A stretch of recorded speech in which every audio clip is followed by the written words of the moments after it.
personalities and guests alone, and not those of Vic Canellis Media Group, its parent, affiliates, or stations. VCMG Live is not responsible for any content, information, or opinions expressed. User bears full responsibility for their reliance on such content, information, or opinions. Are you a family caregiver? Are you caregiving for someone who can no longer take care of themselves? Are you overwhelmed? This is Caregiver Solutions Info with Marcia Teele. Marcia will be hosting an hour of true stories and information, tips and updates of the latest research and necessary information in the caregiving field, focusing on you, the family caregiver. An Alzheimer's disease and dementia care expert, Marcia has 15 years of hands-on experience at Arden Quartz, a leader in assisted living dementia communities here in the U.S. Marcia covers everything you need to know as a family caregiver, especially if you care for a loved one with Alzheimer's disease or other related dementia or chronic illness. If you have a friend or relative that is also a family caregiver, call them now. They won't want to miss a minute. And let them know they can watch on caregiversolutions.info. And they can listen on WNN 1470 AM in South Florida or nationally on the iHeartRadio app. Now, sit back, relax, and learn from our host, Marcia Teele, as she brings information to you that may just be the caregiving solution you need.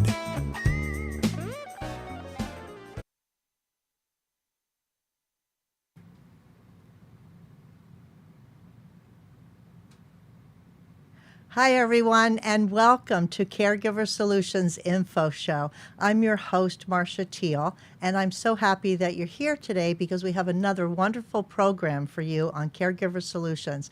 If you're joining us via the website, it's www.caregiversolutions.info, or you might be on the iHeartRadio app under WNN, or you might even be listening on South Florida AM and FM radio stations. However that you are here, I'm glad you found us. This program has been in existence for 7 years, and it's helping caregivers all over the world. Caregivers need information. Caregivers need help with their challenges, and there's a caregiver born, every hour of every day, because unfortunately, Alzheimer's and dementia is not going away. It's actually becoming a crisis with so many baby boomers getting older, and the Alzheimer's and dementia, different forms of dementia, taking over, and it's becoming to a crisis point. It's actually bombarding, our families, the healthcare system. There's so many consequences to this terrible disease. All we can do now is hope for the research to find a cure. Some medicines can slow it down, but there's not a cure. And so until then, we have to deal with it. We have to be educated about it, and we have to help each other to learn what are the signs and symptoms, what are the challenges, how can we address these challenges, and how can we support caregivers through all of this. And we're talking specifically on this program about family caregivers. So if you're caring for someone that can't care for themselves, and you are in that throe of challenging behaviors, confusion, overwhelming situations, then this show is for you. Today I have a special guest. She's an expert in her field, and as a matter of fact, this is what we do for you every week. We bring experts to you so that they can help you and give you great advice, instructions, help you with your challenges. And these experts are so wonderful because they understand caregiving. They understand what you're going through. So it doesn't matter whether it's in the financial field, the legal field, the social worker field, whatever it may be, we bring people that, you may learn one little thing that's going to change the whole way you approach your caregiving. So today we have a special guest. I'm so excited to have her. She's been in the caregiving field for over 40 years. She's an author. She is herself a caregiver.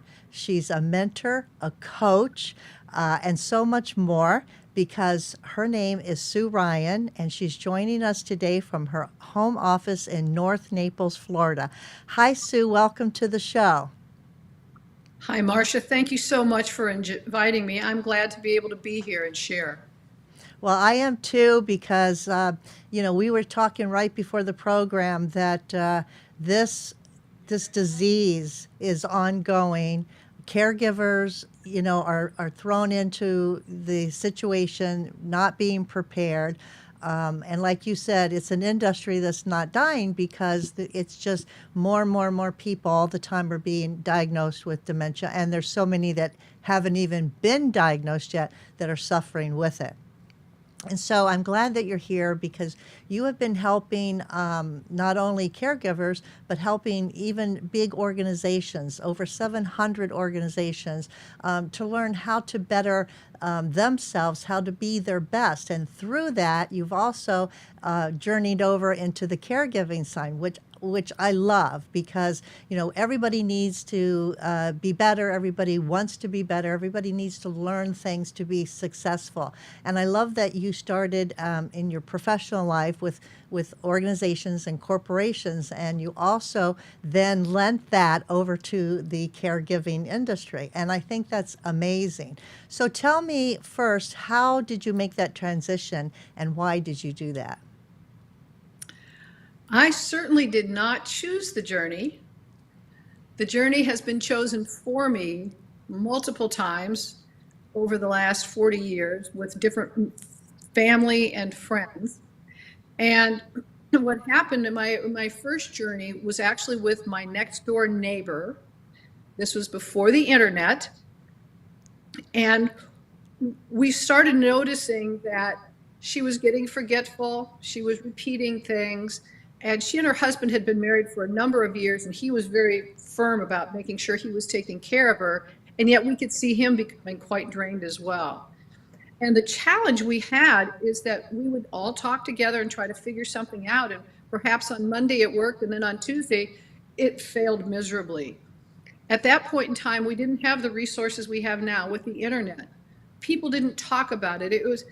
These were things where nobody talked about any of it. So you didn't know anyone where you could call and say, hey, have you experienced this?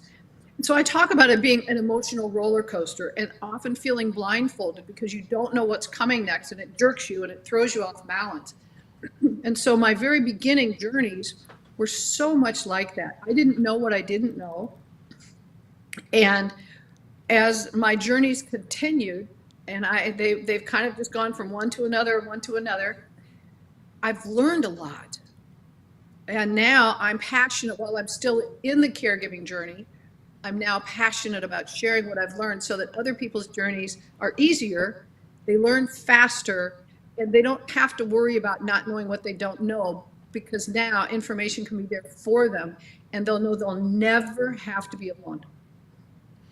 And that's key, really, when we talk about never being alone, because like you said many, many years ago, we didn't have the resources. There wasn't the internet. There wasn't wonderful programs like we have today, and all the resources. And so I think the more that we talk about it, the more that we provide for caregivers. Not that it's ever easy, but it can be smoother. I think you talk about the roller coaster. I love that analogy. That's very right on with being blindfolded, not knowing which way you're going to be torn, what to expect. And I think that, maybe a smoother ride, certainly it's not easy. I think a roller coaster, of course, I personally hate roller coasters. So I think a smoother ride would be a little bit more palatable to me. But whatever caregivers can learn along the way, whether it's from healthcare professionals that have been in the industry and have hands-on with it, or real-life caregivers, which we've also had on this program. And you are a real-life current caregiver. Tell us Tell us a little bit about that. My husband, Jack, and I are in our 10th year with his diagnosis. And as often happens, his diagnosis, he's actually on his third diagnosis. The first diagnosis was dementia with Lewy bodies. The second diagnosis was frontotemporal lobe dementia. And the third diagnosis was Alzheimer's disease. And it was that the disease was, it's sometimes difficult to know exactly which part of the umbrella of dementia There are a number of different types of dementias. It can be difficult. And so his symptoms were one way in the beginning, and they modified to others and to others. And so we're now in our 10th year. About 5 of those have been with his diagnosis of Alzheimer's disease. And what I've learned over these last 40 years is, I agree with you, the roller coaster ride is smoother.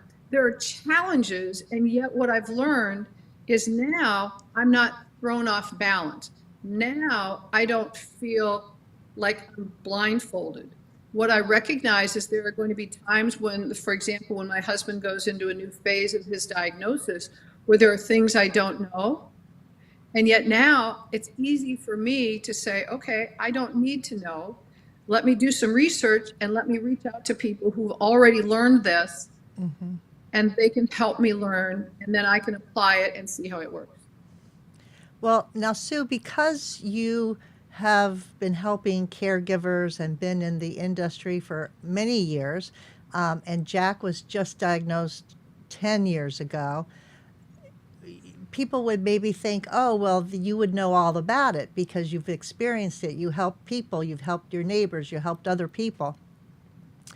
So did you feel like when he first started having certain symptoms, you knew exactly what it was, or was it the same for you as most people, that you were confused and you didn't know what was going on? What was that like for you, even knowing what you know? That is such a great question, Marcia. And I hope for the people listening, the first thing they'll take away from this is having permission not to recognize it. I have been a caregiver. My grandmother had a diagnosis of Alzheimer's disease, and it presented itself to us differently. We didn't recognize that in her. Even though she had some of the symptoms, she was able to mask it and lived alone. And so we didn't see it as clearly as we could have. My father also began to have symptoms of it. His was more profound, and he developed aphasia. He would start a sentence and was struggling to end it. So we knew something early on, and I do want to modify that. You can have symptoms of it up to like 10 years before it becomes profound.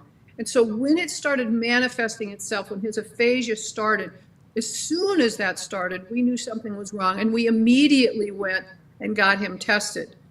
You would think that for all of those years, because that would have been close to 30 years by that time, that as soon as Jack started to be symptomatic, I would have caught it. And yet I didn't, and here's why.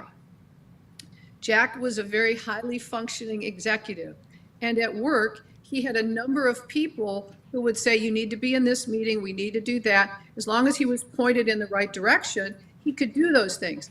I did the same thing at home because I knew how hard he worked at the office, and I tried to keep things very simple and straightforward for him so that it wasn't as overwhelming. And so in the beginning, when he was forgetful, I just tied that to he was struggling with something because of work. He was thinking about work. And the real test for me, because he was a CPA with his background, is that he struggled one time to do our tax return. And I knew that was a symptom that had nothing to do with being tired from work. And as soon as that showed itself up, we went and got him tested. And how old was Jack at the time? He will be 70. So he was 67. And, you know, young, right? And people would see someone at his age and a great businessman, successful, and assume what you assumed. Oh, he's stressed out at work. You know, he's just tired and stressed out. But yet that was his profession, numbers. And then you noticed it when he couldn't do the taxes. And it's hard to even fathom that, right? And someone who's 67 years old, of course, the older I get, the younger everybody becomes, right? And yes. So, yes. And so that was your first sign, because a lot of people say, looking back, maybe I saw some signs, but I didn't really pay that much attention to them, or maybe I saw them and I didn't want to pay attention, and they kind of stuck their head in the sand and tried to just ignore it, maybe a little bit in denial. But it sounds like with you, that was like it was a major like aha moment, right? That was a major red flag for you. It was a major red flag, and I was aware of it somewhat because of symptomatically with other family and loved ones who I had cared for. And yes, you're right. There are people where they don't recognize it. And I encourage anyone listening to this, don't be the person who puts your head in the sand. The sooner that you recognize that something is different, the sooner that you're able to get everybody into a routine, find out the testing, start on the journey, get your support network around you. The earlier do you do that, the easier your journey will be. And I haven't talked to anyone who was pleased when they had just tried to tamp it down, because it made it harder when you couldn't keep it hidden anymore. It was so much harder on everyone, especially on family members who hadn't known, and they'd been symptomatic like this for quite a while. Yeah, a lot of spouses, when they're together many years, they try to cover it up thinking they're doing their loved one a favor, and they want to cover it up and not talk about it. But like you said, the sooner it gets out there on the table, the better off for everyone it really would be, for your support system too. So you said an important word, the word journey. And that's a great segue into the next thing that I'd like to talk about right after a commercial break. So we're going to keep everybody in suspense. We're going to talk about caregiving journey. So we'll be right back, everyone. Stay tuned. Don't go away. More with Sue Ryan when we return.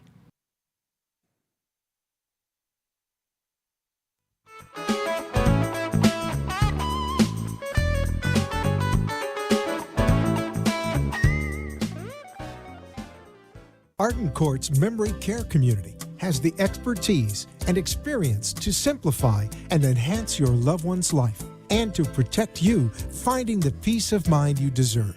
Come, see the difference in a facility like Arden Courts that is 100% dedicated to Alzheimer's and dementia care can have on your loved one. Call us at 888-478-2410 or visit our website, arden-courts.com. You are listening to your host, Marcia Teele, an Alzheimer's disease and dementia care expert on caregiversolutions.info. If you have a question or wish to share a story, call into the show at 888-565-1470 and talk with Marcia. Now, back to Caregiver Solutions. Welcome back to the show. My guest today is Sue Ryan. Sue is a wonderful author, speaker, educator, coach, mentor, and a family caregiver. And she's joining us today via internet on our show from her home office in North Naples, Florida. So, Sue, speaking of being an author, you've written several books, and one of them is called The 5 Steps to Navigate Your Caregiving Journey. You mentioned a caregiver's journey, and you actually wrote a book about it. So why did you write this book, and how can this book help caregivers on their journey? Thank you very much, Marcia. I was inspired to write this book. It just came to me and said, it's time for you to share what you've been learning over these past years. And when I created the book, the full title is called Our Journey of Love, 5 Steps to Navigate Your Caregiving Journey. And what the title, first part of the title originally came from when Jack and I were sitting together in the doctor's office and he was first diagnosed. I looked at him and said, honey, we're beginning a new chapter in our journey of love. When I wrote the book, I wanted to share with people kind of what I call the messy middle, the day in and day out, the things that we're going through in the journey. And so the 5 steps of the caregiving journey, and it's not that they're sequential, it's just gathering information in 5 different areas, talks about developing the relationships, having communication, when things are working and not working. And it gives a lot of tips and tricks and strategies and things that I did. And since I wrote the book, when I was talking with people, they would ask questions that were externally from what the book was. And so I created another program, and I created an online course, and of course I'm writing another book that extends that out to be the entire caregiver's journey, from before the journey begins or right when the diagnosis happens until moving forward after we've grieved the loss of our loved one. And so everything that I've been doing in the original book and in what I'm doing now is I want to make it faster and easier for people to have solutions in their caregiving journey. So like we were talking on the roller coaster, you stay balanced. And I also have a perspective many people have shared they never had access to, which is I have a very positive perspective, not a rose-colored glasses Pollyanna perspective. I look at opportunities and positive things we can take from the journey while being realistic about the journey. And I cover that in the book. Well, that is so special because, you know, it's such a detrimental type of diagnosis to receive. People are just, you know, overwhelmed and devastated by it, things that you never expect to happen, changes their whole life.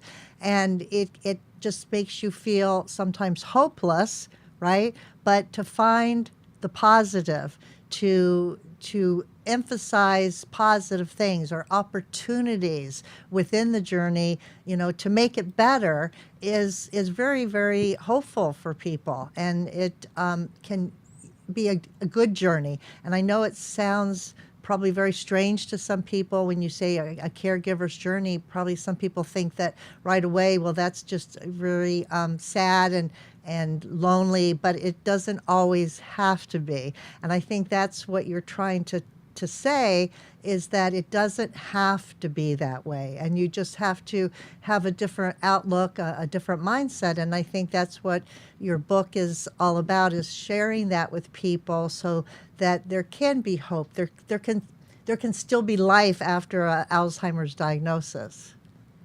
Yeah. Exactly. And the positive perspective that I have came from something that was a combination of my professional career and my caregiving journey, and I call it massive acceptance and radical presence. And it started with an experience I had with my dad where I really, really underserved the experience. He had already been diagnosed. We were sitting out on the lanai one evening. It was dusk, and all of a sudden he just jumped up and said, "Walk the dog," grabbed the dog leash, and he started to walk out the side door of the lanai. And there were two side doors, one that went onto a concrete path and one that went out to the grass, and there was a rolling hill that went down. And I'm concerned because if he went out and tripped and all of those kinds of things, and all my life he was trying to keep me safe. So I'm trying to get him to go this way. He wants to go that way. He's getting agitated. I'm getting agitated. The dog is getting agitated. And while we were all safe ultimately, later as I reflected on it, I realized that I had accepted my dad had dementia, but I hadn't massively accepted it 100%. This is what it is, exactly the way it was, not trying to pretend it could be something else, not thinking just because all these years he taught me to be safe that he could still do that. I hadn't massively accepted it, and because I hadn't, I couldn't be radically present, which is absolutely so focused in the moment that I can see all of it, and it's like things slow down. And had I been radically present, I would have recognized when he said, "Walk the dog," and he went that way. That was all he had access to. I may have said, "Hey, Dad, you want to go this way?" And if he started going that way still, I would have known that's all he had access to. I would have gone. I would have stayed very calm. I would have looked at the surroundings and tried to make sure we were safe. But it would have been a much better experience for us both. And so I've carried massive acceptance and radical presence. And that also allows me to have the positive perspective, because when you can look at what's going on, for example, when they're listening to music and their face lights up and they get great joy from it, you can celebrate that in that moment, they've got so much joy.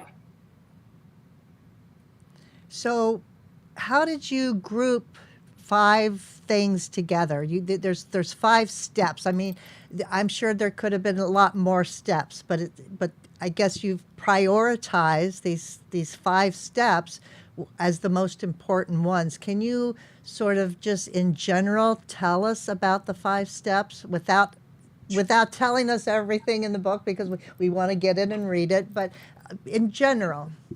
Sure, that's fine. And I'll share some of the things that are about it. So again, the 5 steps aren't like if you're going to learn math, you do this, and then you do this, and then you do this. Like you said, they're more organized by kind of like topics.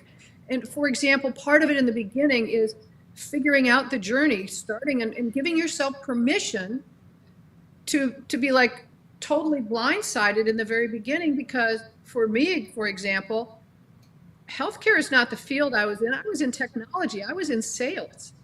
I didn't choose healthcare.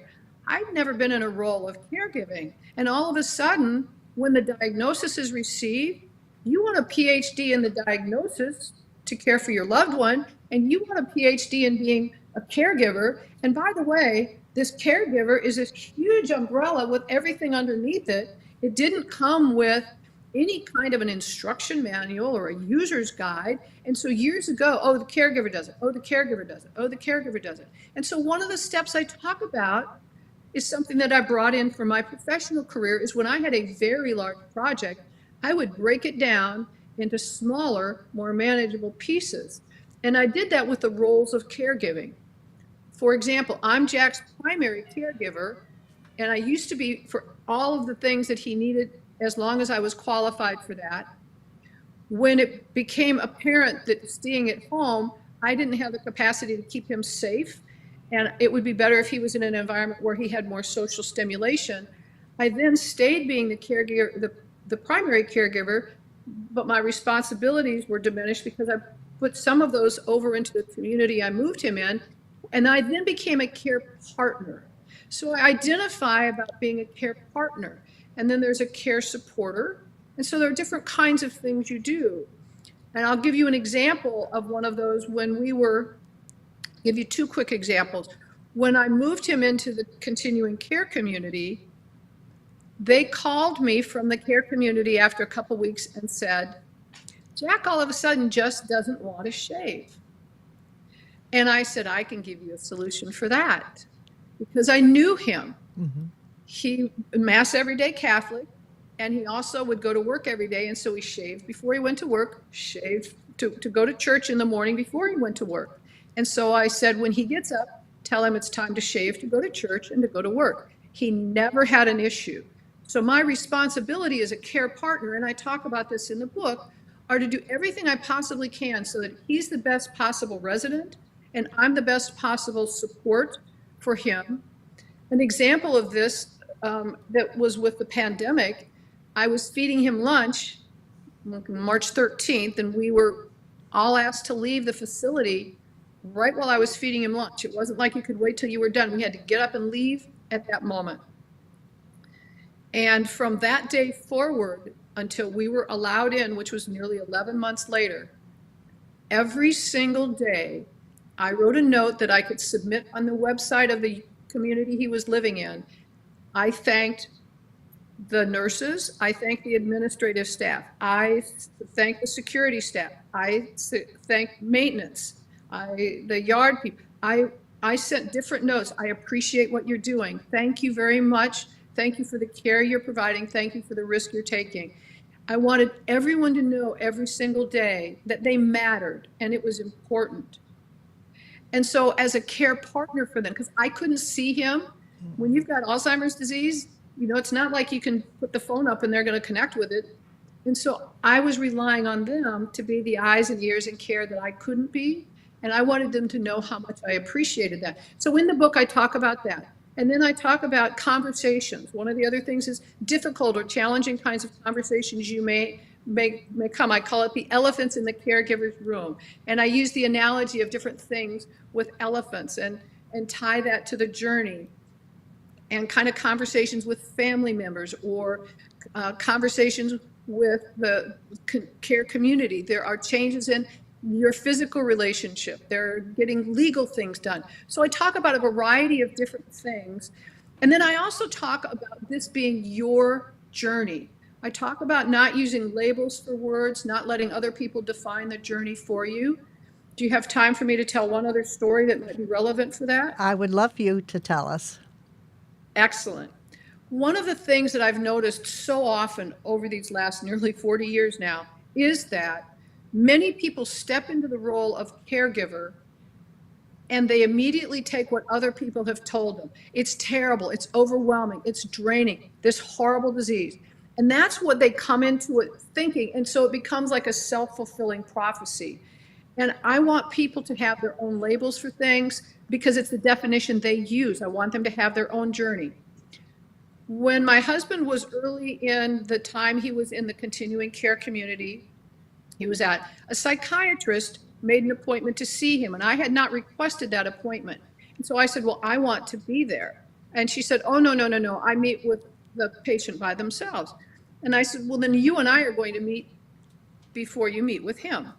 And we sat down, and she said, and I actually wrote the words down so I wouldn't forget them, and I memorized her facial expressions and what she did. She said, that horrible, dreadful, debilitating disease. That was how she began our conversation. And had I not chosen that I was going to determine our journey, not someone else, it would have been easy for me to have taken that view because she was a person of authority. These are the kinds of different things I talk about in the book because I want you to have the journey that's your journey. I'm not saying it's easy. I want the challenges to be things. When you have a decision you need to make and it's a challenging time, I want you to be as prepared to have that conversation as possible. Wow. I'm sure that was an eye-opener for you to see a different perspective from a professional. So one of the things that you say is know yourself, know your journey. Yes. So elaborate a little bit on that. I think we're on that track right now, but you say know yourself, know your journey. What does that exactly mean, knowing yourself in order to know your journey? I think one of the most valuable things we can do in our lives, as well as in our caregiving journeys, is understanding ourselves in a meaningful way. And I learned this externally to my caregiving journey and have applied it very helpfully in that. We have all taken different kinds of assessments and learned about our personality types in one way, shape, or form. And I studied a number of them, including the Enneagram, which identifies different personality types, and there are other assessments. But what I learned is we come into the world naturally wired to view it a certain way. And in our very early childhood, we start developing our personality and our beliefs, and they become patterns for us.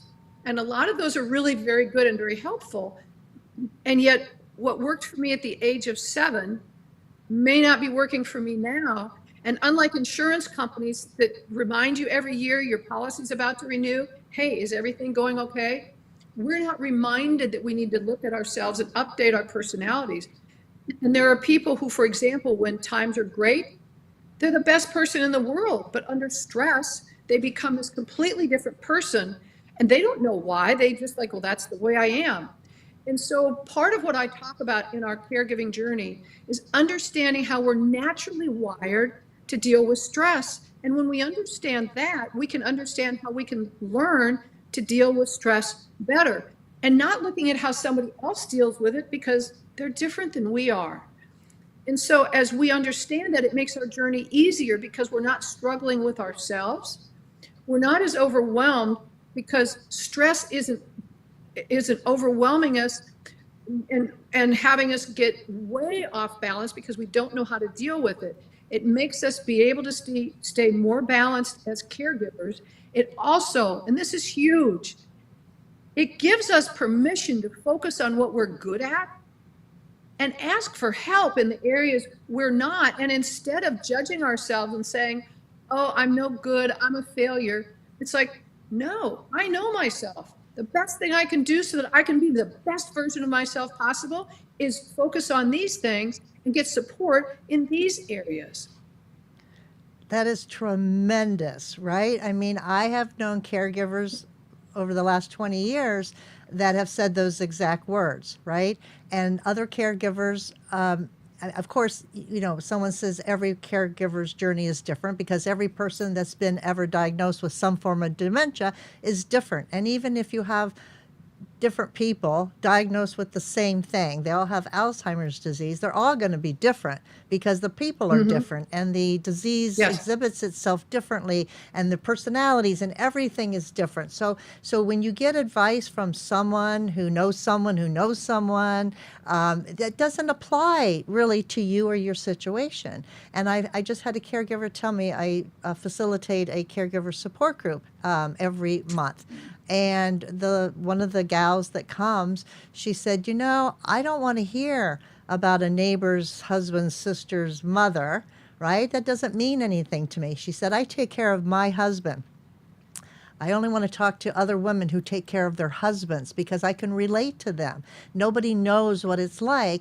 You know, it's different taking care of a grandmother that has dementia. It's different taking care, you know, of a friend or whatever. But, you know, she was right on point with what you're saying as far as I only want to hear about what's relevant to me because I can identify with this, taking in my own situation, my husband's personality, my personality, and then see what I can take from it. And if it doesn't work for me, it's okay. I can leave it on the table. And you giving caregivers, you know, that permission to do that because caregivers think they have to be sometimes a martyr. Sometimes they feel like, you know, they have to do everything and they're not doing enough if they don't, you know, try to kill themselves in the process.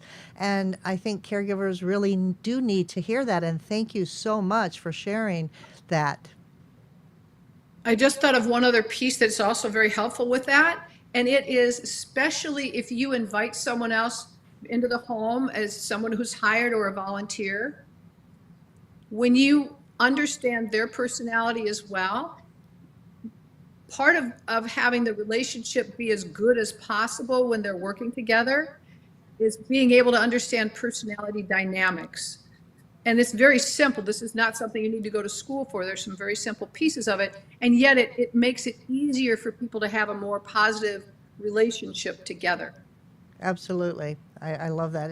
A lot of it has to do with mirroring too, you know, and mirroring the person that you're dealing with. And if you all don't know what that is, I'm sure you talk about that, but we can talk about that when we come back for just a moment. We're going to go to a commercial break and we're going to be giving away a free book. So get a pen and a paper handy because you won't want to miss this opportunity for a free caregiving book. We'll be right back. Thanks.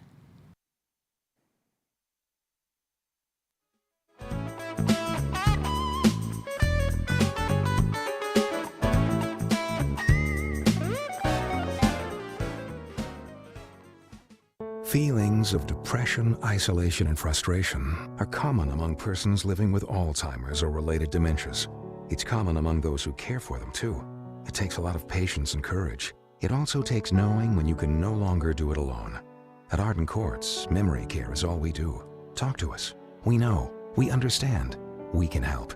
Don't let guilt keep you from making the right decision. Visit arden-quartz.com. Arden Quartz follows equal housing opportunity guidelines. You are listening to your host, Marcia Teele, an Alzheimer's disease and dementia care expert on caregiversolutions.info. If you have a question or wish to share a story, call into the show at 888-565-1470 and talk with Marcia. Now, back to Caregiver Solutions.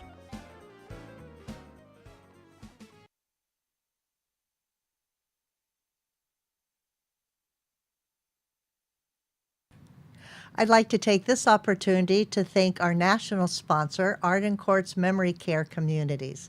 Arden Quartz has over 50 assisted living communities throughout the United States, and they are only focused on memory care because that's all they do.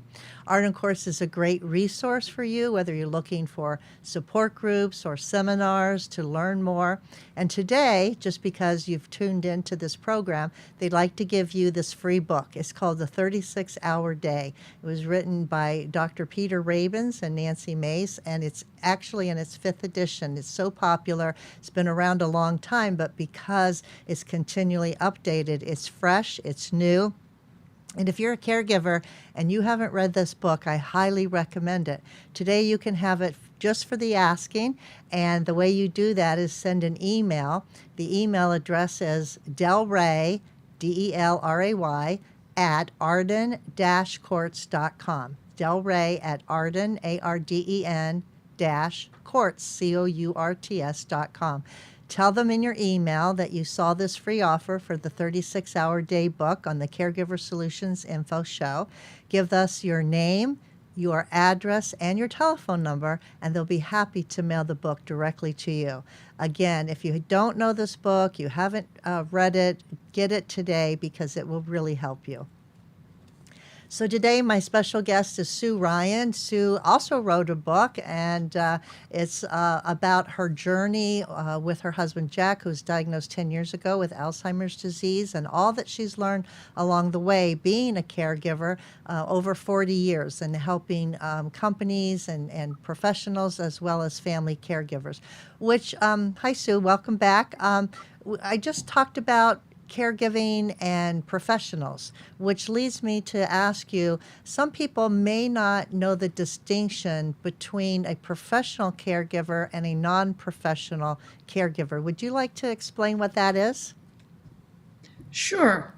While there are a variety of different definitions, I will give you what my definition is. And I'm not saying this is the only definition, but it's my understanding and the way that I use it is a professional caregiver is licensed. They are certified, they've got education on how to do caregiving, and it's their profession. In my book, I give them all kinds of respect, and I use a capital C for them. I am a non-professional caregiver. I am an unpaid caregiver. I am a family caregiver. Those are 3 different words that are being used. I am someone who, this is not my profession. It's not my career. I am not certified. There are some of us who have gotten certified as dementia caregivers, and yet we would not be able to be hired by a company because of that to give caregiving support.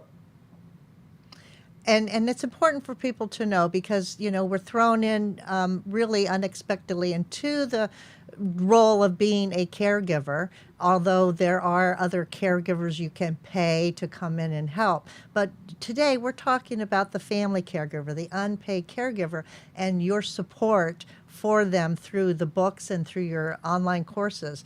And you are coming up with a new online course to help caregivers. Tell us about that. Because I had so many questions that people would ask me about different parts of my journey, and because I've been on the entire journey so many times, I recognized that I was unable to find any kind of a resource that walked people through the entire journey. And I created the Caregiver's Journey, and it has 5 phases. The first phase is called the Caregivers Primer. It's for before the journey begins, when you can kind of see your loved one or your family member getting a little bit disoriented, some changes, and you start having conversations. So it's before the journey begins, or you're sitting next to your loved one, holding hands in the doctor's office, and you all of a sudden get a diagnosis, and you're a caregiver and they're a care receiver. So the first phase is tips and tricks and things for strategies in the beginning, the Caregiver's Primer. And the second one is The Journey Begins With Me, which helps walk through understanding yourself in a meaningful way, giving yourself permission to be you. And then the third one goes into the details of that 5 steps of the day in and day out, that messy middle when we're doing the caregiving, whether it's as a primary caregiver or any of the other roles of caregiving support. The fourth phase is one that actually carries through our entire journey, and I call it the grace of grief. Grief is an emotion that we're meant to have, or we wouldn't have that emotion. Just like joy or anger or any other emotion, we're meant to have the emotion of grief. We're meant to learn from it. It's meant to make us a better person. And yet in the process, if we don't understand it because we haven't had practice with it, we don't really know what to do. I'm not a professional and I'm not a grief counselor. I introduce people into the concept of what grief is. And one of the things is to help them have their own version of grief for themselves, and then also to be able to process it. So the fifth phase is moving forward. That while your grieving journey is going to be different, and you are grieving things from the very beginning. My husband and I used to travel. It was challenging for him to travel. So do you grieve the loss of traveling? Yes. Did I consciously choose we wouldn't do that? Yes. And so it's processing the correct emotion. And if you don't process the correct emotion, you can't get through it. So moving forward is that once you have processed grief correctly, which doesn't mean you're completely done with it, but you start reinventing, reawakening, rediscovering who you are now that your formal caregiving journey has ended. Like I said, I was 6 years overlapped between my dad and my husband in a dual caregiving journey. So I consciously chose to step away from a number of things. When I've processed the grief after my husband passes away and I'm ready to move forward, I want to have a process for how to do that. And I created that through the journey with my dad, because he had been my hero and I had learned so many things. So I've practiced it with other family and loved ones, and I'm introducing how to rediscover it, because we're meant to thrive in our lives.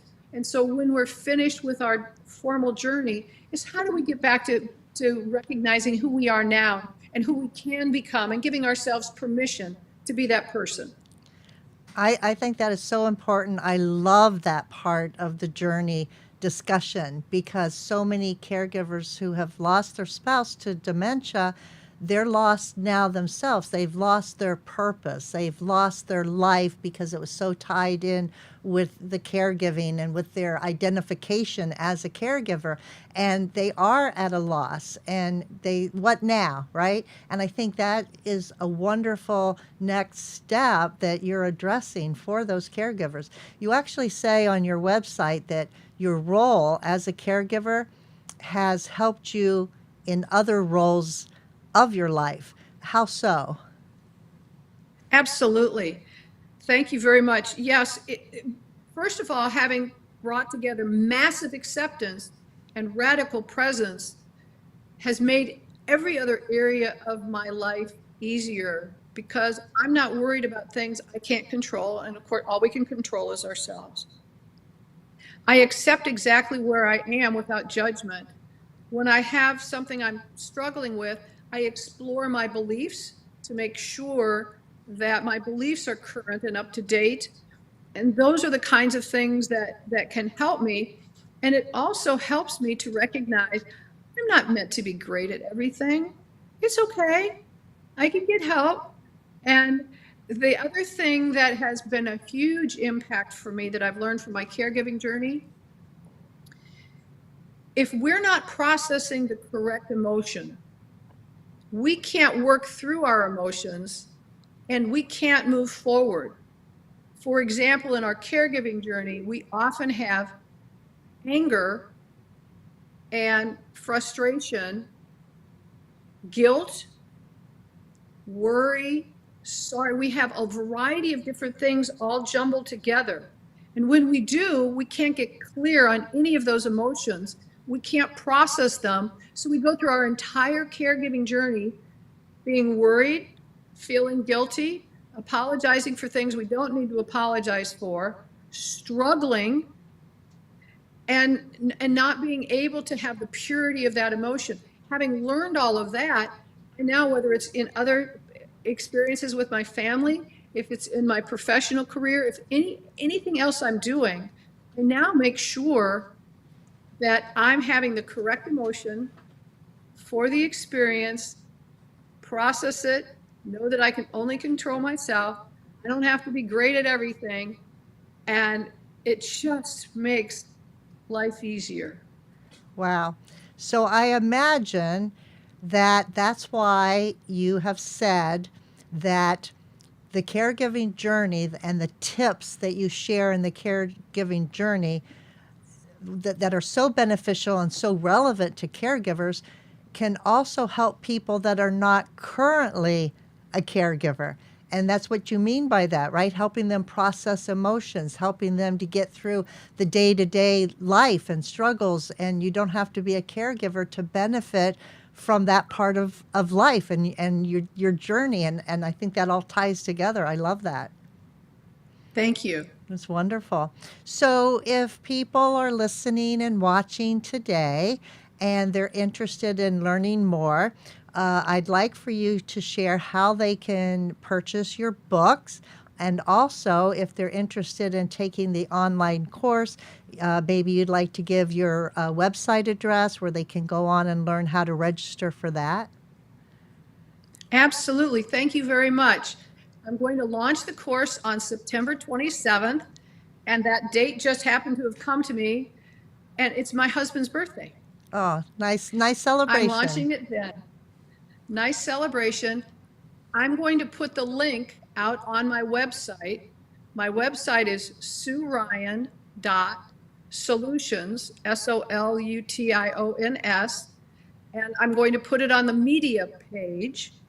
And there will be a link to be able to register if you're interested in it. And when I launch it, you'll be able to sign up for it.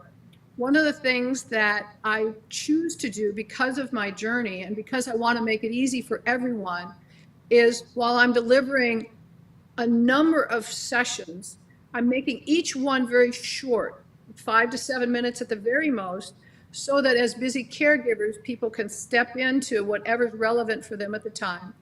And I've also made the price very, very low because I don't want anybody not to be able to get this kind of support on their journey. And I'm doing this because I want everyone to be able to have an easier journey than I did. There will be challenges, and yet the better prepared we are and the more things we can be prepared for, the easier it is for us to focus and not be overwhelmed, but stay more positive and balanced. Absolutely. And how about your books? Can they get that off your website and purchase your books that way too? They will get a link on the website on the media page, which will take them to Amazon. And they could also go to Amazon directly. And it's 5 steps to navigate your care. It's our journey of love, 5 steps to navigate your caregiving journey. And you have a couple other books on there, right? That they can look at. I do. Yeah, I saw that. I do. saw Yes, that. I've been part of several other books. Because when I'm always being a caregiver, just like I'm always being other roles in my life. When I'm not working in my role as a caregiver, I'm a speaker, coach, educator, and author for people becoming the greatest leaders of themselves and others. And you are doing an excellent job of it. And I want to thank you so much for being with us today and sharing your expertise and your story, your life story, and being so positive and giving inspiration to other caregivers. I really appreciate you being with us today. Thank you so much. I appreciate you inviting me on. And if anyone has any other questions, they could email me if they wanted to as well at SueRyan.solutions, and I'd be glad to help. Wonderful. Thank you so much.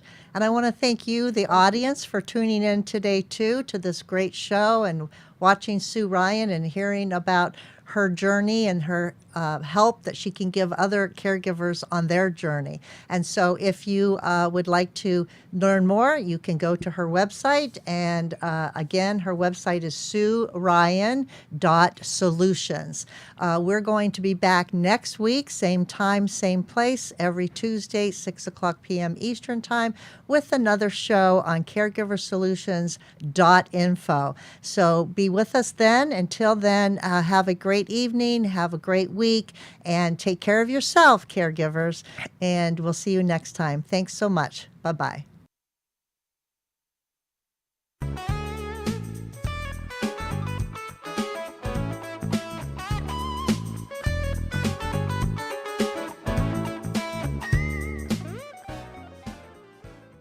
Thanks for joining us for this week's Caregiver Solutions with Marcia Teele. Join us next week as Marcia, who has 15 years of Alzheimer's disease and dementia care experience, brings you more needed information to help with the care of your loved one. This show can be seen again on caregiversolutions.info, and questions can be left on the site, which may be used on the program to help others. See you next week for more Caregiver Solutions.